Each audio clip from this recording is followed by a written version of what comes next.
அடுத்த மாதம் நடைபெறும் நெகிரி சிம்லான் மாநில தேர்தலில் பக்கத்தன் ஹரப்பானின் அச்சமூட்டும் பிரச்சாரம் எதிர் விளைவை ஏற்படுத்தி இஸ்லாமிய கட்சிக்கான ஆதரவை அதிகரிக்கும் என்று பாஸ் கட்சியின் துணைத் தலைவர் துவான் இப்ராஹிம் துவான்மான் நேற்று இரவு தெரிவித்தார்.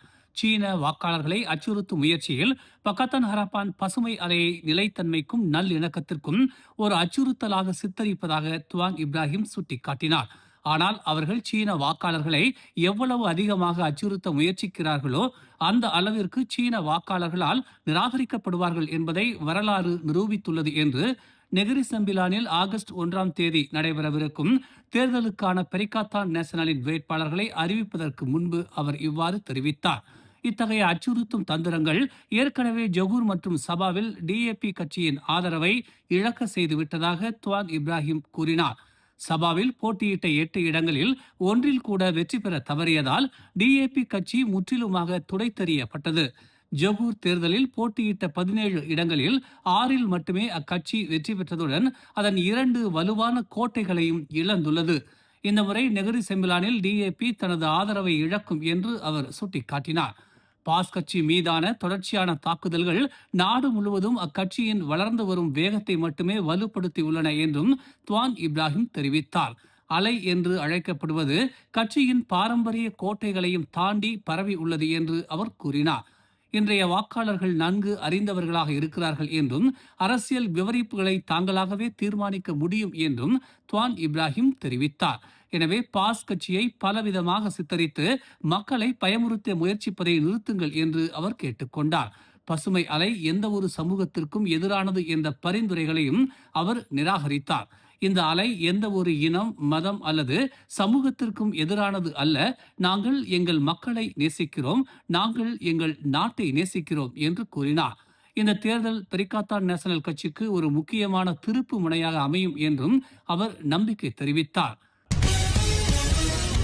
வரவிருக்கும் நெகிரி செம்பிலான் மாநில தேர்தலுக்காக கூட்டாட்சி அரசாங்கத்தின் கூட்டணி கட்சியான பரிசான் நேஷனல் பெரிகாத்தான் நேஷனலுடன் ஒரு தேர்தல் உடன்படிக்கையை எட்டக்கூடும் என்பதை பக்கத்தான் ஹரப்பான் ஏற்கனவே எதிர்பார்த்திருந்தது என்று டிஏபி தெரிவித்துள்ளது. இந்த நிகழ்வால் பக்கத்தான் ஹரப்பான் சற்றும் கலங்கவில்லை என்றும் மாநில தேர்தல்களில் அதன் போட்டியாளர்கள் கையாளும் எந்த ஒரு அரசியல் யுத்தியையும் எதிர்கொள்ள தயாராக இருப்பதாகவும் டிஏபி கட்சியின் பொதுச் செயலாளர் அந்தோனி லோக் தெரிவித்துள்ளதாக பெர்னாமா செய்தி வெளியிட்டுள்ளது. நெகிரி செம்பிலானில் வெற்றியை உறுதி செய்வதற்காக பக்கத்தான் ஹரப்பானின் 3 அங்கங்களான PKR, டிஏபி மற்றும் அமானா ஆகியவற்றுக்கு இடையே அதிக ஒற்றுமையை வளர்ப்பதே தற்போது கூட்டணியின் முன்னுரிமை என்று லோக் தெரிவித்தார். தேர்தலை எதிர்கொள்வதில் பக்கத்தான் ஹரப்பானின் உறுப்பு கட்சிகளிடையே உள்ள பலமும் ஒற்றுமையுமே முக்கியமானது. சவால்களும் போட்டியும் எதுவாக இருந்தாலும் இறுதியில் முடிவெடுப்பது மக்களின் கையில்தான் உள்ளது என்று லோக் தெரிவித்தார். மாநில தேர்தலில் தனது சென்னா தொகுதியில் போட்டியிடும் லோக் 2018 முதல் மந்திரி பசார் அமீனுடீன் ஹாரூனின் நிர்வாகத்தின் செயல்திறனே பக்கத்தான் ஹரப்பானின் முக்கிய பலம் என்று தெரிவித்துள்ளார். ஆம்னோ கட்சி பாஸ் கட்சியுடன் மீண்டும் உறவை புதுப்பித்து வருவதால் பரிசான் நேஷனல் தலைவர் அமாட் ஜாகிர் ஹமிடி தன்னை ஒரு வருங்கால பிரதமராக நிலைநிறுத்திக் கொள்கிறார் என்று ஆம்னோ முன்னாள் உச்சமன்ற உறுப்பினர் புவாட் சர்காசி தெரிவித்துள்ளார். தங்களின் கடந்த கால முஃபாகட் நேஷனல் ஒப்பந்தம் முறிந்த போதிலும் இரு கட்சிகளும் குறுகிய கால இலக்குகளை மனதில் கொண்டிருப்பதால் அம்னோவும் பாஸ் கட்சியும் மீண்டும் கைகோர்க்க தயாராக இருப்பதாக அவர் சுட்டிக்காட்டினார். ஜாகிட் பிரதமராக விரும்புகிறார், பாஸ் கட்சி கூட்டாட்சி அரசாங்கத்திற்கு திரும்ப விரும்புகிறது என்று அவர் தமது முகநூல் பதிவில் தெரிவித்துள்ளார். கடந்த திங்கட்கிழமை காணாமல் போனதாக புகார் அளிக்கப்பட்ட 11 வயது சிறுமியின் அழுகிய சடலம் கண்டெடுக்கப்பட்டதை தொடர்ந்து கொலை விசாரணைக்கு உதவுவதற்காக 2 பேரை காவல்துறை கைது செய்துள்ளது. சப்பங்காரில் உள்ள கம்போங் நம்பாக் என்ற இடத்தில் பாதி கட்டி முடிக்கப்பட்ட ஒரு வீட்டிற்கு அருகில் உள்ள புதரில் நேற்று இரவு பொதுமக்களில் ஒருவர் பாதிக்கப்பட்டவரின் சடலத்தை கண்டெடுத்ததாக கோத்தகினபாலு தற்காலிக போலீஸ் தலைவர் சைத் லாட் சைத் அப்துல் ரஹ்மான் தெரிவித்தார். காணாமல் போனதாக புகார் அளிக்கப்பட்ட போது பாதிக்கப்பட்ட சிறுமி அணிந்திருந்த ஆடைகளின் அடிப்படையில் அவரது தாயார் பின்னர் அவரை அடையாளம் கண்டதாக அவர் ஒரு அறிக்கையில் கூறினார். பாதிக்கப்பட்டவர் தலையில் ஏற்பட்ட பலத்த அடியால் இறந்ததாக தடயவியல் நிபுணர்கள் நம்புவதாகவும் அவர் கூறினார்.